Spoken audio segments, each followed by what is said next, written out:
Hey, guess what, guys? I'm back here, part two.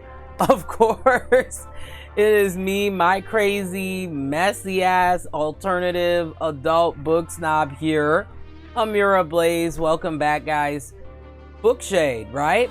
So, guys, this is part two of what do BookTube audiences really want. So, I did some research, kind of wanting to learn more about the BookTube community, and then also sharing my experiences so far as a newer booktuber and everything like that. And I'm gonna give what the audience wants versus the actual reality of being a booktuber and how it really is, guys. And once again, as a disclaimer, because you have to do this shit, okay? First off, I cannot speak for all booktubers. I'm only speaking for myself. And then number two, this is not a reflection of all of the booktube audiences out there. There's so many different genres and subgenres of literature that I just cannot put it all together and homogenize it and be like, well, this is how BookTube audiences act like. Yeah. So we're not doing that, okay? So last time we left off, guys, in part one, we covered cultural diversity and the actual reality of how, to me, I feel you present cultural diversity in regards to BookTube, and then some of the realities, guys, of how authors of color, depending on the genre that you do, you can struggle. We also talked about cultural representation in YA, and we talked about a whole bunch of good stuff. So go back, check out part one, but we're gonna get right back into it. So when we last left off, I was talking more about just focusing on book-based content, okay? So let's kind of revisit that a little bit, okay? So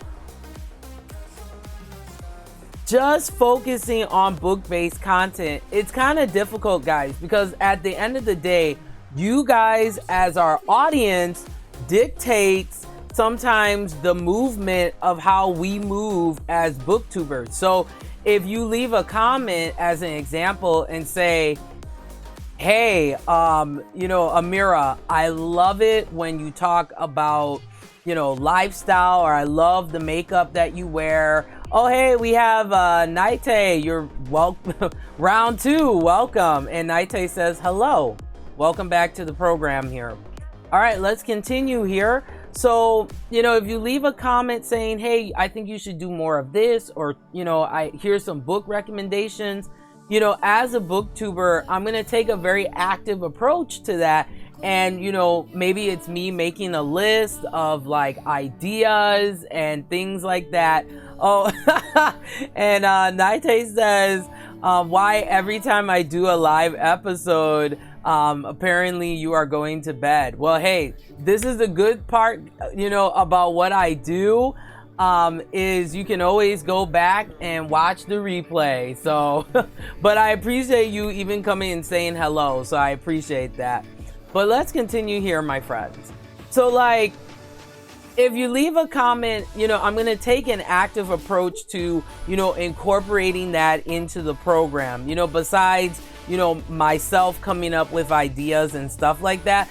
So I don't see, once again, anything wrong with doing lifestyle on a BookTube type program.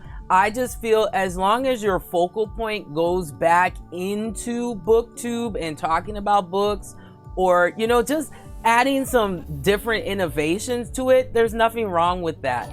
Oh, thank you so much, Nate, for hosting my stream. I really appreciate it. It means a lot. Thank you. Thank you. So, excuse me once again here, the mess.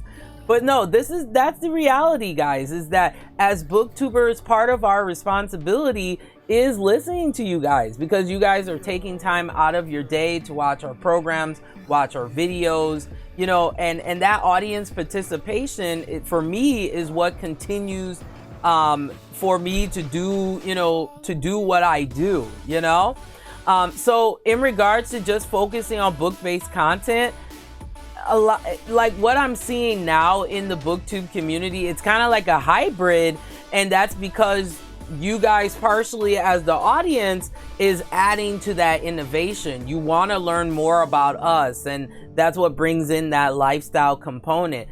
And then, when it comes to the BookTube audiences out there, there's different strokes for different folks.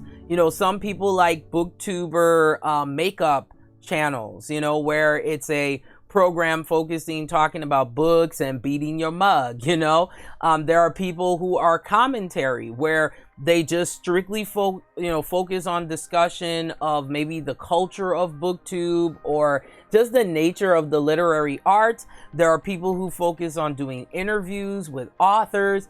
Guys, let me tell you, there are people who just focus on doing what's called arcs, which are, oh, hey, we got Pinky, what's up? And and Pinky says, hey, I just wanted to say hi, bye. I'm gonna go to sleep now. Hey, get your life, get that sleep, put the cucumber under your eyes. Now, for me, guys, the reason why I've been doing my live episodes later and later is because, okay, I'm supposed to start at 8 o'clock Central Time, right?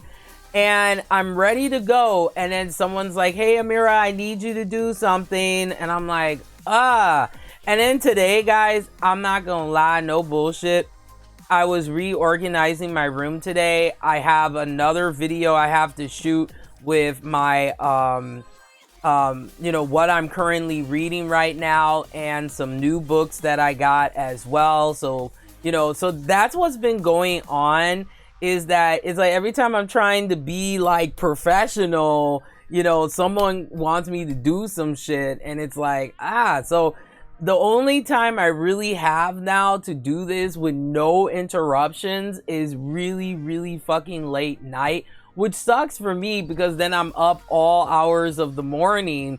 But sometimes that's what you have to do, in order to get your stuff, your content out there and present it correctly with no fucking interruptions. Because it can be annoying when I have to be like, oh, I'm sorry guys, I'll be right back. It's it's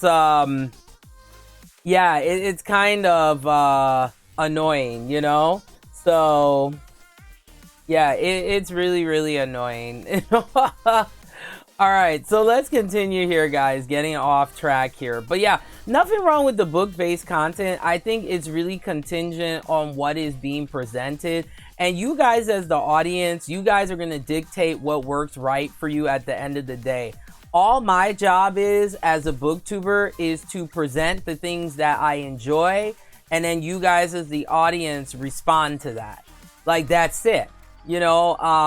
If you don't like BookTube lifestyle channels, it's not going to be for you. It's just not. So I always tell, the BookTube audiences out there, you're going to find what you like. If you don't like something, you can find another BookTube program that's going to work right for you, And then the other part of it, I have to say, and this is just me, when you're constantly being told that you suck, it can be very self-deprecating, and it causes discouragement, and nobody got time for that. So for me, I just put it out there, and then whoever resonates with it is going to resonate with it. I'm not going to stress myself out, I'm not going to, put unrealistic expectations. All I can do is do my best, and that's what I'm doing. And so far, you guys have been liking this, so I really appreciate it, All right, let's continue here.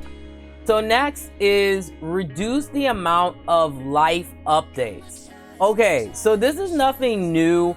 I was watching a booktuber actually today, and they were giving life updates, with what's been going on with them and stuff like that. I don't see anything wrong with that either, because once again, so your audience partially dictates the atmosphere of your program. So you know, if you have a bunch of people always asking questions about you as a person, you're going to you know, oh, well, that's nice, Nate. I really appreciate that. Thank you. So you're going to kind of, you know, you as the audience are partially dictating our programs in a way, you know, because we're paying attention to what you guys are interested in, like I said earlier, and then that's the framework, you know, partially of our programs in a way, if you think about it that way. So reducing the amount of life updates, I kind of disagree with that, because when it comes to doing Twitch or YouTube, you know, the whole point of it is having this interaction with your audience and having a humanistic quality to it.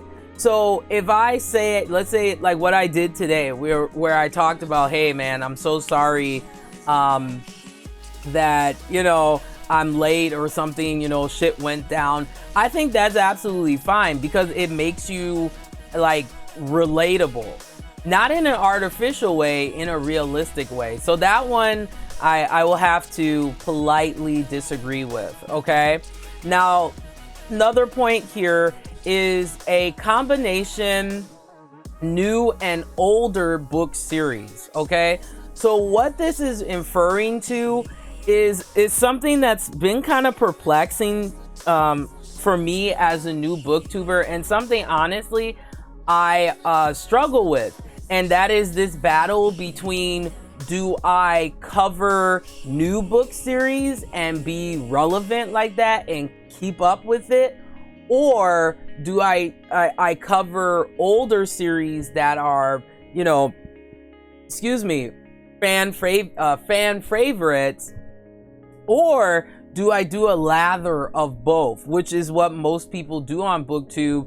Is you got your throwback, you know, book series that everybody, you know, appreciates, the classics, things like that, and then you have, you know, you're covering some of the newer series like coming out, you know, and there are books that, you know, for some people they are staples, you know, here on BookTube. So I think that I can understand the logic of what, you know, you guys, some of you guys are saying in regards to this combination of new and older series. But once again, at the end of the day, it is going to be a matter of personal preference to that booktuber. So for me, I don't keep up with all the new shit, you know, because here's the thing, guys. I'm gonna tell you right now, I was, as you know, doing a little more research before I came on today. I decided to do some more research on new romance book releases. Okay, you got gothic romance, you have vampire romance, which are kind of under that umbrella of paranormal, but sometimes they're treated separately depending on the publisher. You got science fiction romance, and they all have new releases, guys. And I'm talking about, you got 10 to almost 15 different releases a month or more.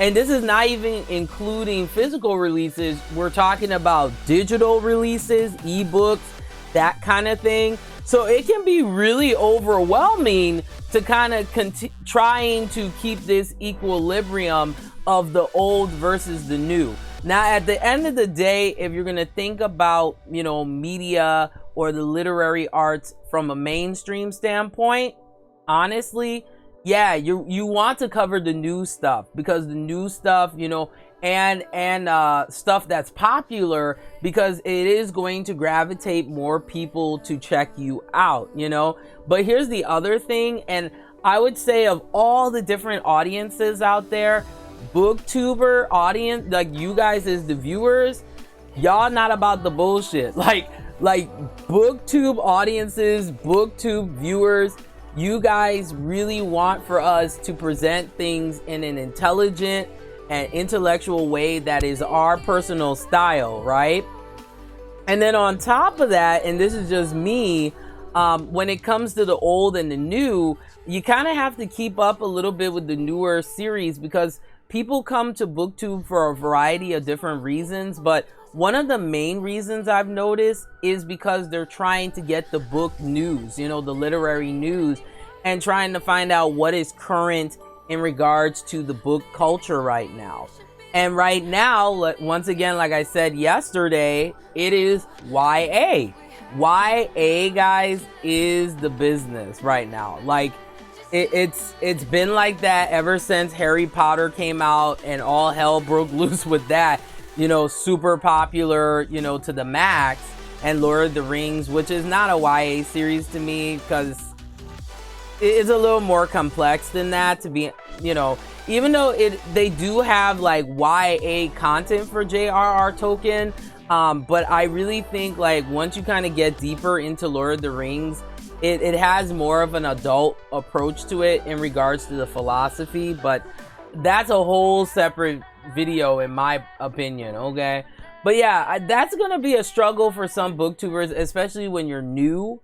All right, take it easy, Nate. I appreciate it. Go get some sleep. Thank you for checking me out here. I appreciate it. But yeah, you know, this combination of the old and new is something I struggle with, because I want to make sure that I'm being relevant by covering new stuff, but I want to do it in a way that it's not like I'm just covering the new stuff to cover it. Like, it's something that I'm really interested in, because you guys can decipher that. And that's something I kind of notice that's kind of special with BookTube, is that people know when you're really passionate about what you have read versus you just kind of read it to, you know, to read it. So that's something kind of important to kind of note here. And then we have choosing books that are not what you usually read. This one I thought was very interesting, because this ties into what I was talking about yesterday, and that is, as a adult reader, I'm an older woman. Over the years, my tastes have changed with certain things. There's still things that I have read, you know, when I was, you know, of course, you know, let's say, for example, a undergrad in college, you know, I had a completely different mindset than I do now. So your book taste will change. And that's just a normal part of the process. Now, are there things that when I was, you know, in the earlier part of my, you know, college career that I read that I still like reading now? Of course, there's always staples. Like, guys, for me, the rest of my life, I will be reading vampire romances. I will be embracing and absorbing the romance book genre. It's one of my personal favorites. But through the years, and your tastes start to get a little more sophisticated, I have started to branch out into genres that I would normally not read, such as historical fiction, guys. Like, I'm starting a little bit of a historical fiction book collection, because I love reading, you know, about different time periods and then having an alternative take on it. The other thing that I've been doing recently is I really like spin-off books on like main series and stuff. So for example, guys, I found out that Jane Austen, one of my favorite authors, besides Anne Rice, you know, I go hard for her, but I digress. Jane Austen, there are people that actually have made alternative universes within certain Jane Austen main book series and stuff. So for example, or main books. So like, example here, Pride and Prejudice. Guys, do you know I came to find out today that there is what's called Mr. Darcy's Diary? So it's taking from Elizabeth and putting the perspective on Mr. Darcy and going through Pride and Prejudice through the eyes of Mr. Darcy. And that's really interesting. And then they have other spin-offs that kind of turn up the romantic heat, I'll put it that way. And I found, I forgot the name of it now, but it's pretty much like after, sorry, spoilers here. After Mr. Darcy and Elizabeth get together and they get married, this particular, they have books that kind of expand like what happened after they got married, like what was the reality. You know, some of them have very steamy, hot sex scenes in there. I'm like, yes, why? Okay. You know me, I love a steamy romance. But there's so many options and taste of reading. So I don't think there's anything wrong with choosing books that are not out of your element. Now, I can understand from an audience standpoint that if you're like if you have a program or a channel that is niche based, now you're in a situation where sometimes it can be a double-edged sword, where if, let's say you have, and this is something I'm sure a lot of romance booktubers like myself struggle with, is you start off, you know, with romance and you just read romance and that's what you're known for, that's what your audience resonates with. But eventually you may get to the point that you want to try something different. So like for me, I was like, you know what? I've read so much smut, you know, let me unsmut, you know? So I started looking into other book genres. Like that's how I found historical fiction. I've been getting back into science fiction a little bit. I like fantasy a little bit more than science fiction. But you know, your taste will change. That's part of the process. That's part of growth. And you can have a hybrid program where you're still talking about romance, or a niche-based program. You're still talking about romance, but you can talk about other things as well. And actually, by doing that, you are diversifying your audience even more, and your audience is going to get, and you will get more and more eclectic. Because one thing, guys, I love about BookTube is so many of you guys in the comment section from time to time will leave me recommendations of like vampire romance series that I've never even heard of, and it's making me even more oh my gosh, like my windscreen came off. I'm like, I'm so animated, you know, when I talk, but I digress. So, you know, you have so many options and your audience contributes to that. That's the whole point to me. One of the big points of BookTube is this book kind of exchange and getting out of your comfort zone. And then here's the other part of it. It is a double-edged sword. You know why? Because if you're reading the same stuff over and over, then you may get people that you may encounter who are like, well, you just read the same stuff all the time. This is the same argument that goes against YA and the whole YA debate that will never end. This will continue through BookTube till the end of time, or until another book genre is gonna replace YA, if that happens, you know?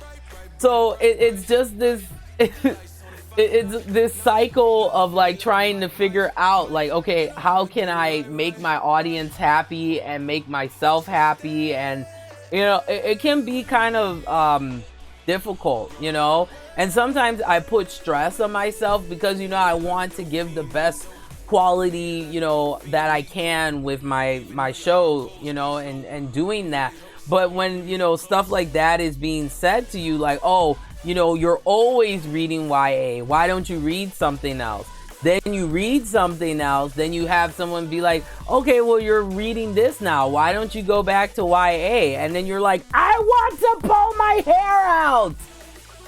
It's like, at the end of the day, it's like, how about we read what we enjoy, and then you guys give us recommendations and things, and we share our opinions about the stuff that I've read, you know? But sometimes I can understand with some of the bigger YouTubers, you know, I cannot imagine how much stress that they could have, you know. They want to pull their hair out because it's like they're reading what they're enjoying, but then people are criticizing them for reading what they enjoy. So you see how it's an interesting kind of conundrum, like kind of situation to be in. So for me, I do a lather of both. So if someone leaves me a comment and says, hey, check this out, I'll actually check it out. You know, if it's something that really works with me, you know, or resonates with me to read, I'll read it and review it, right? But I still have my taste that I like, and I like sharing that with you guys and and like maybe I'm helping you find book series that you've never heard of, and vice versa. So I don't think there's anything wrong, in all due respect, with combining different tastes that you have. And you are gonna go outside of your element eventually. Some people don't, but like I've seen it where a BookTube channel starts off just covering, let's say, fantasy, then eventually they start covering history and fantasy. Because guys, a lot of book genres, I mean, this is common sense, right? A lot of book genres overlap and interact with each other. So there's a relationship there. So I can see, why some booktubers just kind of change their content over time, and still maintain the niche-based content that their audiences really resonate with. But it can be stressful when you're constantly being bombarded with like comments saying like, oh, well, you're changing. Like, that's not a good thing. Change is good. Change means that you are growing in your reading journey. And I'm like, guys, let me give you another example before we move on here, okay?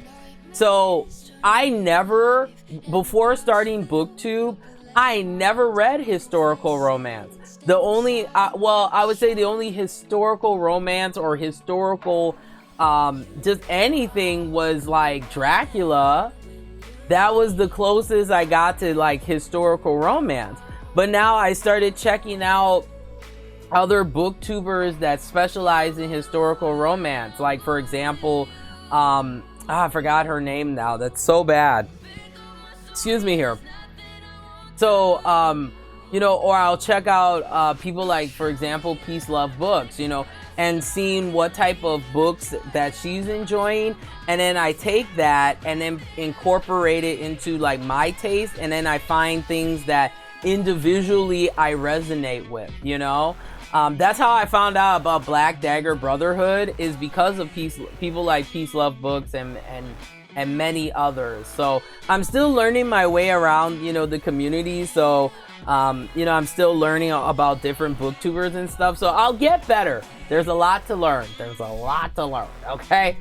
All right, let's continue here. So next we have diversity clout. Now, I want to spend a moment on this because I did talk about diversity a little bit, different facets of it in regards to BookTube in the first part. But what diversity clout is, for those of you who are not familiar with this, is like, for example, let's say I join the Asian readathon that's like going on, right? And then I'm just advertising, promoting all of these different like Asian based authors and books done by Asian authors. There we go. It's been a long day, guys. So I'm just doing that, and then all of a sudden you never hear me talk about Asian authors, or I'm only covering popular Asian authors or popular African American authors to be able to get a lot of attention. And then all of a sudden I just stop, and then you never hear me talk about Asian authors or African American authors, or etc. That's what diversity clout is, okay? So this is kind of a newer issue. I don't hear many people talking about this, but that's what it is. So how do I feel about this? I think sometimes what happens, it's like what I was talking about earlier. You got to be careful with covering diverse books on BookTube, because once again, diversity is something that people take very seriously, and people are very sensitive about it. And once again, like I said, nobody wants that smoke, okay? The only time I want smoke is when I'm smoking a ham, okay? So you kind of have to tiptoe a little bit around diversity, a little bit. Unless, let's say, you have a specialization with it. unless people like respect your opinion, then you can get away with it a little bit more. You have a little more leniency, right? But when you're talking about diversity head on, it can be kind of problematic. You know, sometimes you do have to have those type of conversations because the book requires you to do a discussion on it. So for example, I'm going to be doing a book review, my first ever BookTube, book roast here, on Civil Warriors by Tracy A. Ball, just to give an example of this. Okay. Now inside the book does deal with a lot of sensitive issues revolving around slavery, revolving around interracial relationships, especially in this particular time period, which is the late 1860s, okay? So there's a lot of these things that a lot of times people are not comfortable talking about, nor, you doing a book review and presenting it. Sometimes you have to do it because it does, if you're gonna do a accurate review, you have to let people know, like a disclaimer, Civil Warriors does contain sensitive racial topics. So if you're not comfortable with that, I would not recommend reading it, so that your audience is aware of what to expect when they're gonna read that, Civil Warriors as an example. And there are other books too, even with outside of the romance genre, where you do have to address those things because it's only fair so that people know what they're getting themselves into. But at the end of the day, you as a reader, you know what you're comfortable with, okay? And all my responsibility is as a booktuber is to just present how the book makes me feel, how it resonates with me, but you still have to make your own conclusion. So in regards to the whole diversity clout thing, I think sometimes this gets misconstrued because sometimes you want to cover a diverse book, but sometimes these books may have a lot of controversy around them and you don't want that smoke. You just don't want to deal with it because no matter what you may say, even if you do the research, even if you're coming from a place of your experience, you're going to deal with a lot of dragging, a lot of cancelization, and some people cannot handle that. So I always say that, for me, I deal a lot with reading about diversity and multiculturalism, so I'm comfortable talking about those things. But for other people, this is material that is new, and they're trying to kind of find their perspective in regards to the diversity conversation in literature, and they want to make sure that they're presenting it in a way that's not going to be maybe deemed as being offensive or being heartless or not having consideration, because you just don't want that smoke. You know what I'm saying? You just don't want that. So sometimes the diversity clout thing is kind of, there's a spectrum to it, because it's like, to me, I'm not going to read a diverse book unless I do the proper research on it, because I want to at least do my best to give the right context of what I feel is happening in the book. And then sometimes there's just some topics, diversity topics, I'm just going to keep it real, you just don't want to talk about it because you know what will happen. Like I said in part 1, you will know what will happen if you try to address it. So sometimes it's just better to play it safe than to attempt it. And I think that's what some booktubers do, is that's the logic that maybe some of them have. And like, once again, like I said, I can't speak for all booktubers, but I'm kind of speaking from the logic of there's just some topics that you got to really take your time and research to make sure you are addressing it properly, so that you are coming off like, at least people will give you that respect that you covered the subject matter correctly. So that's what diversity clout is. A lot of the booktubers that I know or that I watch, They are very aware of this, and they really know how to conduct themselves properly with it. And for those of you who want to do BookTube, or you want to start your own show, this is something that you may have to deal with in the future. And if you're not comfortable talking about diversity within a book, or if you're not comfortable having that diversity in literature conversation, don't have it if you don't feel comfortable with it. But if you feel comfortable talking about it, that's a good thing, because it is helping to bring better awareness to diversity issues within literature, and diverse characters, and all that kind of representation. But the key is, not everybody is going to be comfortable talking about diversity, and sometimes there's just certain topics within diversity that it's not your place to talk about it. So you want to just avoid the smoke. You want to avoid the controversy, or whatever it may be. Sometimes it's not your fault. Sometimes, like, I know that when I do the Civil Warriors like book review today, I know I'm going to get some people who are going to be like, "Oh, I can't believe you read this book. This is so ridiculous." I know that, because that's what comes with the territory once you start getting into the subject matter. But the whole diversity clout thing, for me, I don't talk about, like, people who study diversity in literature, it's not about clout. Because when let's say you're going to college and you're studying this type of stuff, like multiculturalism studies, that that you're not doing that for clout. If you're talking about diversity, it's something that it's a very head-on subject matter, and you do have to spend a lot of time researching it and making sure you're presenting it correctly.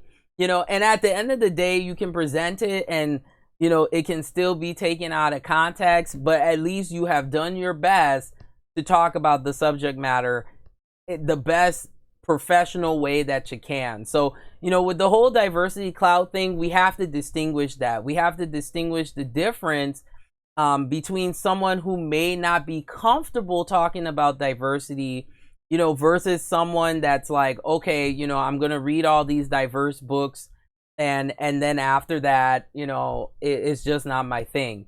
Or I've read all these diverse books, and I'm just kind of, I'm just moving on. And those are all going to be valid, because it's going to be contingent on the booktuber and how they want to run their show. And this is just me, I don't blame some booktubers who don't want to talk about diverse books, because all the things that I mentioned before, yes, it's good to talk about it, but you got to be in the right type of spaces to have those conversations, because if not, it's going to get taken out, misconstrued, and you're going to be seen as someone that is not a diverse person, you don't know what you're talking about, etc., etc. So you have to be careful with picking diverse books.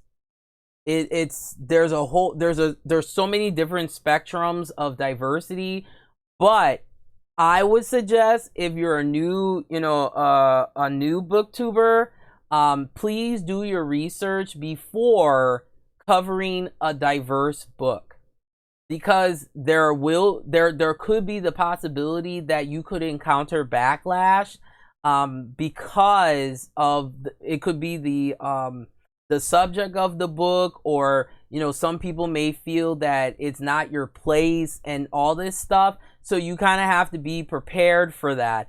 And if you don't feel comfortable with that, you have all rights to say no, or you have all right to just like avoid it. For me, I'm used to it, because I cover interracial romance, and there are a lot of multiculturalism and all different facets of diversity that you have to deal with when you're talking about that particular subgenre. Or let's say you're someone that covers same-sex romance books, or different sexual orientations and representation. It's the same rules apply. Like, you got to really do your research, because one thing that I have learned about BookTube audiences so far is that once you get into that territory, people do hold you to a very high standard, and they do respect your opinion. So if you don't feel comfortable talking about diversity, if it's not your thing, don't cover it. You know, don't cover it until you feel comfortable with it, or you're in a safe space that people can respect your opinion or maybe give you a different perspective.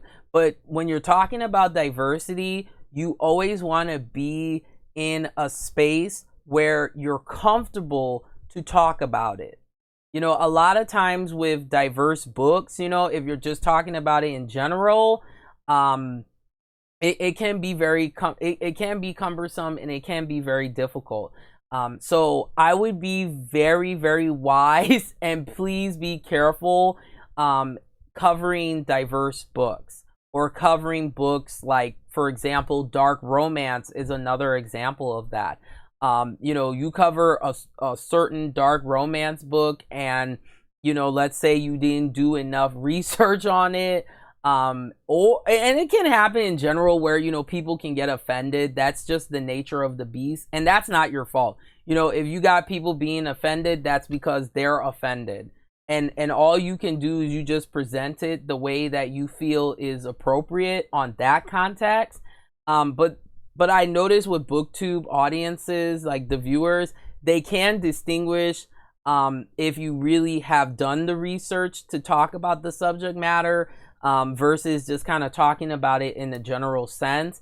And this is where, you know, you're in an interesting situation, because some people look, you know, they look to you as a role model, you know, when maybe that's not how you see yourself.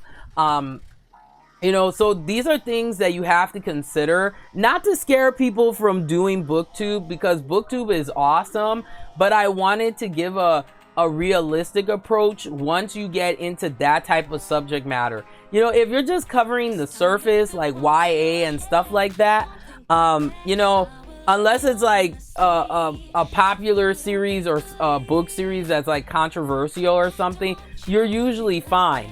But if you choose to, excuse me here. Sorry guys, I have some indigestion going on today. But if you choose to cover things like myself, like the horror genre, like romance in general, unless it's like lighthearted romance or something like that. But once you get into things like smut romance and you know, I tend to read a lot of romance books that have because I love older men, so I read a lot of those, you know. And some people may be offended by that, like, hey, why are you reading, you know, romance books with older men, or dark romance with an older man, or, you know, why are you reading 50 Shades of Grey, you know, things like that. Which, let me tell you guys, 50 Shades of Grey just scratches the surface of BDSM, just saying. But all my messiness aside, you have to be prepared for that. You have to have very tough skin. If you're going to be a critic or someone that's a commentator, and you're not covering stuff that's very light and fluffy, you're going to have to build some tough armor, because sometimes you may have people who may comment and say that they are offended, or they feel, you know, it's not appropriate for you to cover dark romance, etc., etc. But outside of that, you're gonna have people who will, you know, come check out your program and be like, oh my gosh, I love dark romance, can you give me recommendations? Or they'll give you recommendations and things like that. So yeah, that's how I feel about that whole like diversity clout kind of thing. Can it happen? Yeah, from a marketing standpoint, it could happen. You know, like, let's say it's you know, Black History Month. Of course, there's going to be heavy marketing done for, you know, African American literature, and then after Black History Month, it starts to trickle down. But I feel like as long as you're consistent with your presentation, that's how I feel BookTube viewers respect what you do. And that, to me, is the bottom line. All right, enough about the diversity clout. Okay, next we have issues with live streams. Okay, so this is gonna take a little bit here. Let me get my drink. Okay, get some water here. Okay. There's a lot of complexities to this particular topic that we're approaching here. Okay, the first thing I've noticed is the positive part, because I'm not going to be all negative here, but the positive part is there has been a rise of a lot of collaborative live streams. You know, they have live streams on BookTube for different readathons. So after the readathon is over, or during the readathon, or in the beginning, you know, kind of talking about what the readathon is about, getting other booktubers' opinions. That's helping to bring the community together. You know, you're seeing all of us kind of interact with each other. It's a good thing. That's what community is all about. It's about bringing people together, you know, for common interests and passions and hobbies, right? So that's the positive part, you know, having book discussions, and, you know, we can all just come together and do a good kiki, you know, and talk and, you know, do the damn thing and have fun. Okay. But then the negative side of live streams, just from the perception of what I have read from the viewers, you know, in my research on it, is some people just don't like live streams. They feel they're long or they're redundant, which is still, once again, matter of personal choice and personal opinion. The other complaint was that the live streams are distracting from the whole point of BookTube. So this is just my perspective of what I think BookTube is. I think BookTube is a conglomeration of many facets of different types of literature, and that we're coming together for the discussion of the literary arts. So it could be, you know, romance. There's romance booktubers, so they have romance live stream to kind of focus on that. There's horror, you know, maybe something like that, you know. So I don't see anything wrong with the live streams, because it's adding to the community. It's adding the discussion. And I also think it's good for people to know each other, because my thing is, guys, when I started BookTube, I didn't know anybody. You know, I did do the new, you know, booktuber tag. Eventually, I'm going to have to update that, just because, you know, I've changed, you know, stuff with my program. I'll probably do that in the future. But it brings people together, and I think that's important. The number one complaint that I see that people talk about is like, you know, I wish there was more unity in BookTube. This is just from the viewer standpoint. You know, I wish to see more engagement with, you know, booktubers talking to each other. And that's like one of the points of doing those live streams, is to just have this kind of hangout, you know, and hanging out with our, you know, our audience, you know, our viewers, as you know, and you guys are our friends too. You know, it's not this matter of like, I'm the host and you are the viewers. I don't believe in that. I believe that everybody who comes and checks out my program is a part of my Bookshade family, and that you guys mean something to me. So that's why I work so hard. Even like right now, guys, I beat my makeup for days, and I am tired, but because I am so passionate about doing Bookshade, and this means something to me, that's why I put on my makeup, put on my earrings, slay, okay? Because that's what you do when you're a professional, and when you care about what you do, is even when you're tired, even when you're sick, you still come on and you give your best, you know? So I don't see any issues with the live stream, because I think it's bringing everybody together. And guys, let me tell you, if it was not for live streams, I probably wouldn't even know half of the people in the BookTube community, unless I was taking a proactive approach and reaching out of my own accord. I think live streams are great, and I hope they continue to grow and get more and more, because that's sometimes the only way that you get to know people, besides, you know, maybe let's say you comment in, you know, on someone's, you know, video or something, but that's still not enough engagement. You know, for me, I love live streams where I can talk to you guys and we have this exchange of information and different, like, guys, let me tell you, my TBR is like boop, boop, boop, boop, boop, is like the size of a Himalayan mountain. Yes, squad. Okay, so you know, I think that's the pro with live streams, is that, I mean, I can understand some people don't like it because it's long, but you know, if live streams are not your thing, then you know, you're not gonna watch live streams, you know. So there's something for everybody on BookTube, you know. All right, we got 2 more points here, guys. The next point is, and this is this has been an ongoing discussion on BookTube, I think, since the beginning of it. And that is the lack of black booktubers, or the lack of diversity on BookTube. Now, I'm taking a neutral approach to this, okay? And this is why.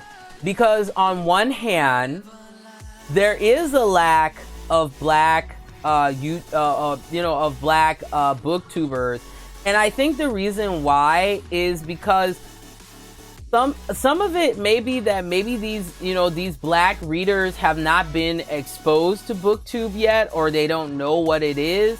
The other half, I would say, is the lack of promotion on, I would say, in the context of the YouTube algorithm. You know, things that are more popular are going to be at the top, and then it kind of trickles down, you know, from there. And then the other part of it, guys, does play, just like with Twitch too, you know, and YouTube, it does play with the demographics. I'm just going to keep it real here. But more white people are watching Twitch or watching YouTube than other minority groups kind of trickle down.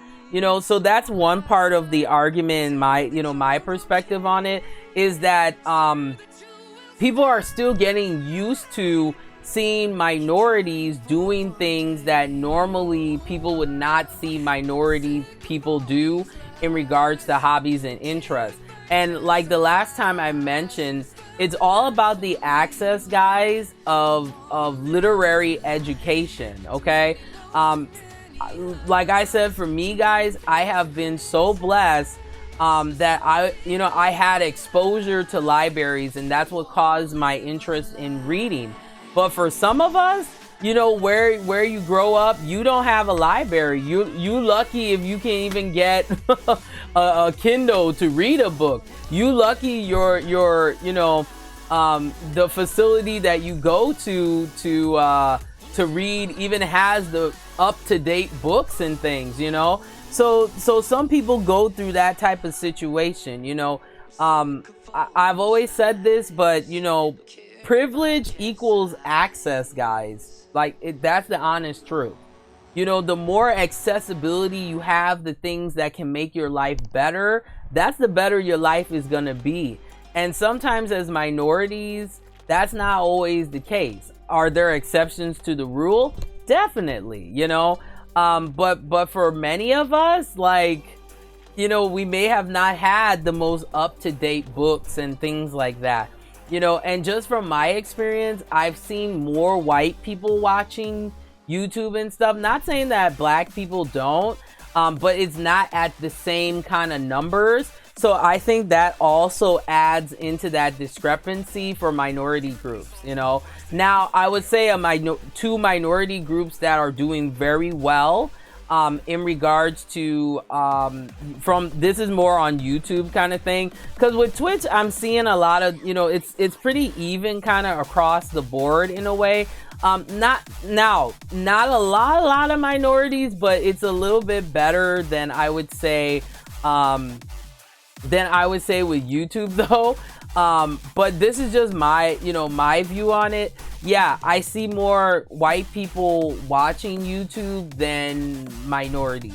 Now, oh yeah, that was my point. So the two minority groups that I see that are getting a little more notoriety are Asian YouTubers.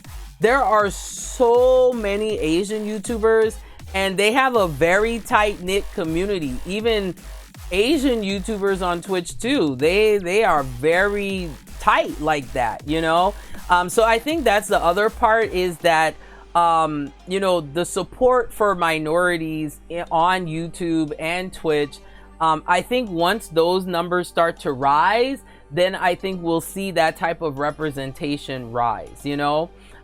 Because white people, that's how it is. Like, white people really have gotten that support because a lot of white people are watching YouTube, and they're, you know, they support those YouTubers by, you know, checking out their stuff and things like that. So I think once we have more, you know, to be more specific with this, more minorities, specifically African American YouTubers being more prominent, and there's more promotion and more notoriety, then I think the shift of that will kind of change.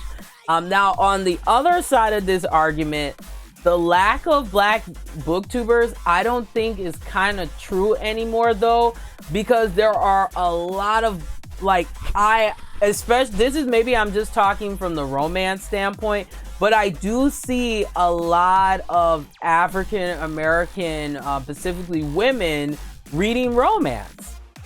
I don't know if it's maybe a stigma, you know, because sometimes, guys, depending on what you read, there's a stigma that's associated with it.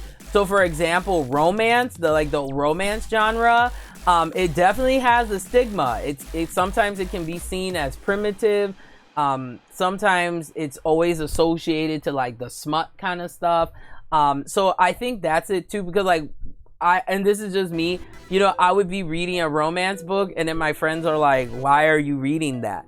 So I think maybe that's the other issue too, is maybe some minorities kind of hesitate because they don't want to be judged, you know, for reading, like, certain types of romance, or, you know, or maybe having certain types of hobbies and interests, you know. So, and that could happen to anybody of any race, but I'm just kind of being transparent with the lack of black booktubers. There are a lot of minority people that read. I've seen them, you know, they definitely read, but maybe there's a stigma, or something is holding a lot of maybe black readers back. But you know, you guys let me know what you think about that, and it also depends on the genre too that you're interested in, because some genres on BookTube are more popular than others. So, you know, so that's why I meant by taking a neutral stance. Like, I do recognize that, yeah, it can be tough, especially now that Twitch and YouTube is really oversaturated. It's kind of hard to get, like, noticed. But then, you know what the other part is the marketing and promotion, you know? I think because, and this is just me, it's kind of normal to see that, you know, white people like reading and literature. I think it's still not normalized that minorities are into it, but that's where we come in as minorities. The more of us that are making content, whether it's for Twitch or YouTube, that's the more awareness that happens, that's the more attention that's given to it. So it has to be, you know, representation is something that is an ongoing thing. It's like, if you want a seat at the table, you got to put in the work to get to that, you know, to be able to have that seat. And if you can't get that seat at the table, you make your own table, and then you sit at your own table. And I think that's the other part of the equation too, is that if viewers feel specifically that there's a lack of black booktubers, encourage black people that are into reading to do this, and then I think that would solve some of that problem. But then on the other hand, I see a lot of black people reading, whether it's sci-fi, whether it's romance or fantasy. I just think maybe, you know, from a marketing standpoint, there's not enough marketing being done for black booktubers, so that's why there is a lack. And then I have found a lot of black booktubers, but you kind of have to, like, keep searching, but, you know, you find us kind of sprinkled here and there. So I don't necessarily feel there is like a complete lack. I just think there are certain factors that are holding Black booktubers back, and other minority groups, and from some of the stuff that I've kind of explained. So I take a neutral stance on this, because it's like I see a lot of Black booktubers, you know, I see some. Now, there are some genres where there may not be a lot, you know, like for me, I cover horror. I don't see a lot of like Black booktubers covering horror, you know, because it is an acquired taste, and some people like it and some people don't. But if you check out like interracial romance, there are actually a lot of African American authors there. Now, if you want to talk about a lack, though, the lack of male booktubers, that's the real conversation to me, besides the lack of like, you know, diversity, if you know, that type of discussion. But yeah, I don't see a lot of male booktubers. I don't know why. I mean, they're out there. I know a lot of guys that read, but maybe it's to the same degree of, you know, maybe there are certain stigmas, or, you know, maybe there's a hesitation, or, you know, so that's the other part of the conversation I would want to talk about too. All right, so the final summary point here is visibility. And we were talking about that, you know, in regards to the lack of Black booktubers. But I think when it comes to visibility, it's really an umbrella term, okay? Because there's different types of visibility in regards to being a booktuber, okay? Do you want to be the type of booktuber that is a niche-based booktuber? So like, for example, let's say your show just focuses on YA. Well, you're going to have a higher level of visibility because YA is the business right now, you know? But there could be a time where YA kind of takes a little bit of a dip, and then horror starts to go back up because of maybe a new movie, you know, came out or something like that. So then your visibility levels are gonna fluctuate throughout, you know, doing BookTube or just doing YouTube or Twitch in general. You're gonna have inflections. You know, you're going to have these kind of waves. And that happens because trends change, you know, people's tastes change and things like that. So that's the other thing that you kind of have to consider. If you want visibility, that is like, it's a two-way street though, because first you have to do marketing, you know, and that comes with, you know, research and experience. You have to do the right type of marketing to get noticed. But then sometimes you do that and you still don't get noticed. So then you have to kind of go back to the drawing board, and you got to find the strengths that you have. And then that gives you validity that exposes you for people to see what you do too. So I think with visibility, it is a responsibility on the booktuber to put forth the effort to make that happen. But the other part of it is kind of up in the air, you know, because some people, they start a YouTube channel or, you know, a Twitch program, and within less than like 2-3 months, they blew up. But you have to check what they're doing. Sometimes they're not doing anything. Maybe people just gravitate towards them and like them. Other times, it could be because they cover a particular book series that's really popping, really popular. Or maybe, you know, with Twitch, it could be a particular like book, or let's say, you know, a video game that is trending and it's causing people to gravitate. So there's a lot of uncertainty with visibility. All you can do as a booktuber is you just present your content for what it is. You do your best to work with social media and build your audience that way. And that's what I'm doing, you know.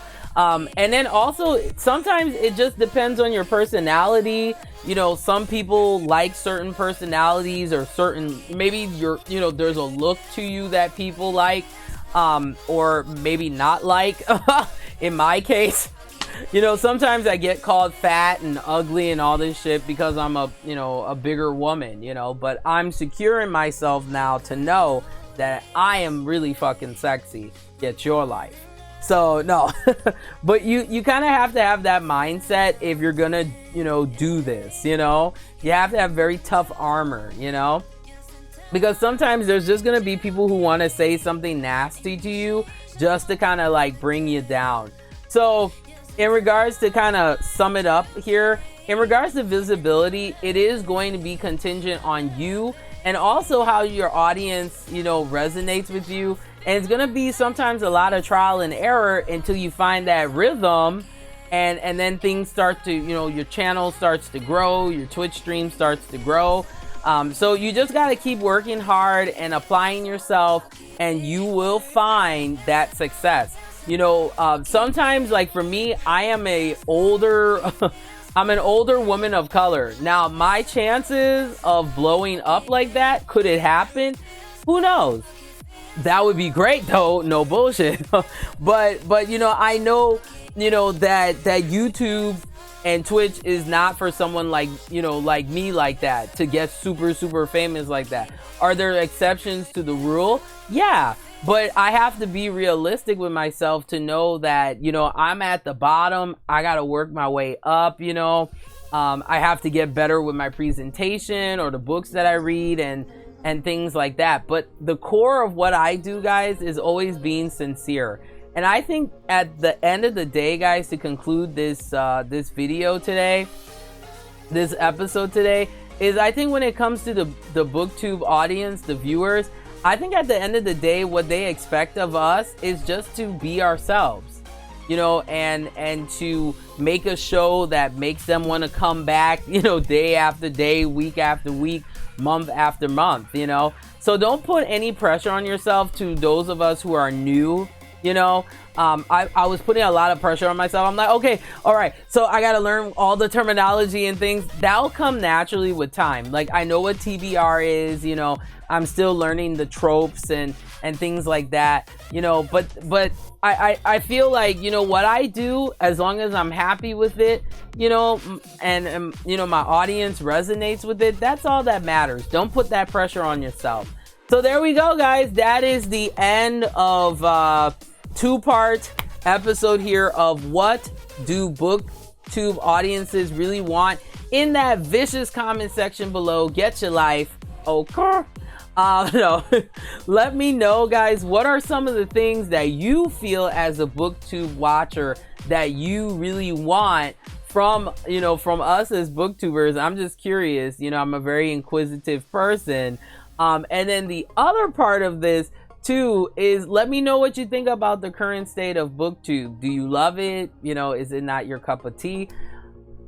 I love to hear the opinions, guys. Thanks so much for watching Bookshade. Once again, I am Amira Blaze. You can keep in touch with me the following ways on the social media. Yes, squad.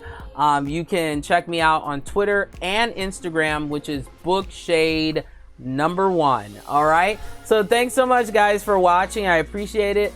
And like I always say, remember to embrace the darkness of reading. I'll see you guys very soon. Take it easy.